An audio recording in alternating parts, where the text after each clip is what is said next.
This video is brought to you by Hit Point Press. Battle the terrible darkness that has come to the forest in the new sourcebook adventure campaign and bestiary Seeds of Decay on Kickstarter now.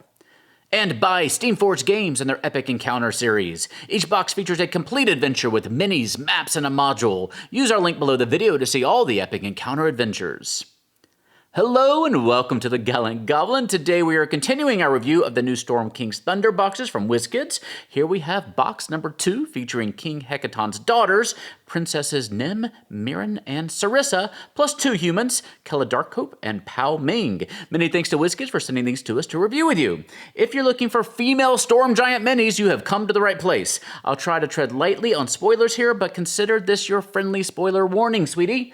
Before we jump in, a DM's Guild recommendation for you. I am all about adding in as much flavor as you can to your campaigns to make the world come to life for your players. Storm King's Thunder has you traveling up and down the Sword Coast, visiting lots of towns and cities, and one way to help them feel special is to make the visit land on a special occasion. For that, check out Festivals, Feasts, and Fairs by Ashley May. This nearly 40-page supplement gives you a ton of special events with histories and flavor, drink and food options, carnival games with mechanics, all sorts of stuff to liven up your games. Check it out today using the link below the video and the discount code HaroldGoblin5 to get your discount. And now, let's see what the haps is in the court of the Storm King. We're starting off today with King Hecaton's 3 daughters, starting with Princess Mirran. And again, there will be heavy spoilers in this video, so mute me if you just want to see the minis. Mirran is the eldest daughter and is described as tempestuous, she is a storm giant, and prone to emotional outbursts. A spoiled brat with the forcefulness and unpredictability of a typhoon, as the book puts it. The whole upheaval started with Mirran and her sister Nim were deemed to be unworthy to hold the throne, and succession was passed to the youngest daughter Serissa. Mirran and Nim plotted the murder of their mother and the kidnapping of their father. Mirran plots to take the throne for herself and resurrect the ancient giant empire of Astoria and wipe the small folk off the face of the planet. Mirran uses a slightly altered CR13 storm giant stat block. Princess Nim is the second daughter of King Hecaton, where Mirran is, stormy. Nim is cold and calculating. Because she was so quiet and the middle child, she often felt neglected by her parents. Nim is on board with the plan to offer parents and let Mirran take the throne because she knows that Mirran will be a terrible queen, and so Nim can then dethrone her too and finally take the crown for herself. Nim also has a killer whale mount in the game if she ever needs to make a quick getaway out of Maelstrom. She uses the same slightly altered CR13 Storm Giant stat block.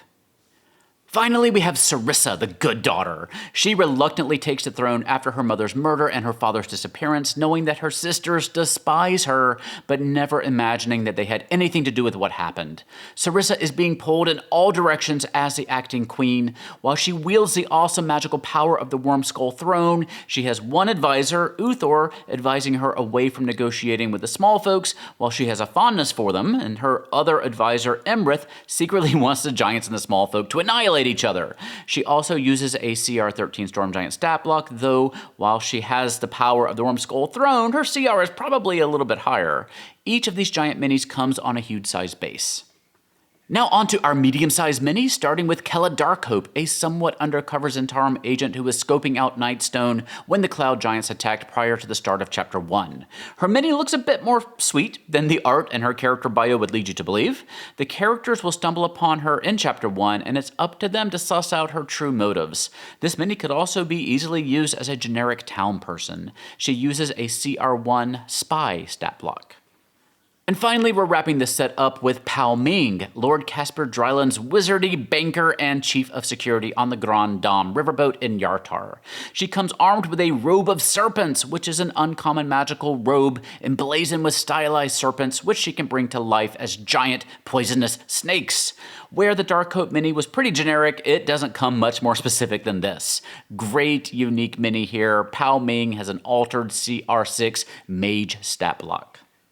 And here you can see all the minis in this set together. This set of minis is absolutely gorgeous. The giants in this set should decorate your gaming shelves when they're not in use on your table. Just a stunning group of figures.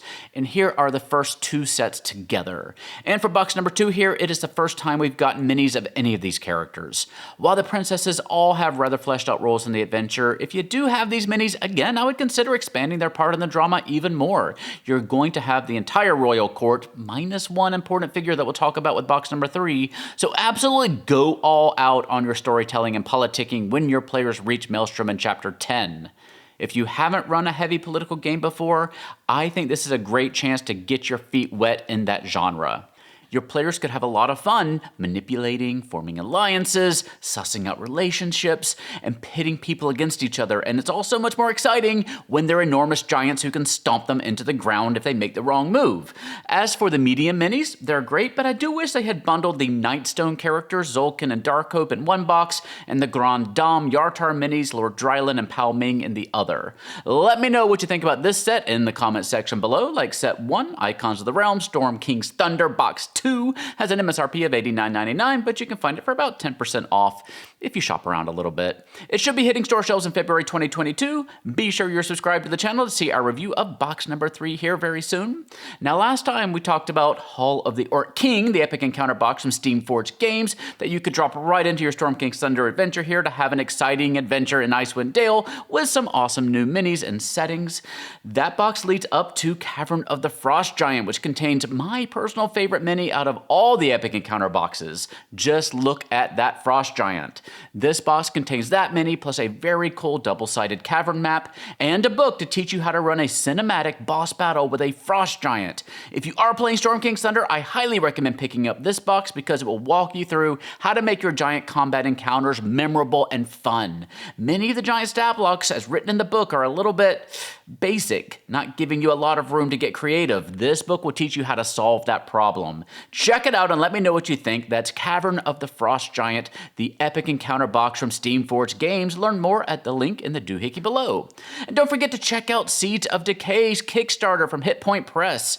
A crack is formed in the darkness of the always green forest, leaking rot and decay. Trees are withering and crops are failing to mature. Strange twisted creatures have been seen in the shadows. The Rot Weaver has returned. Will you save the forest from the spreading decay before it's too late?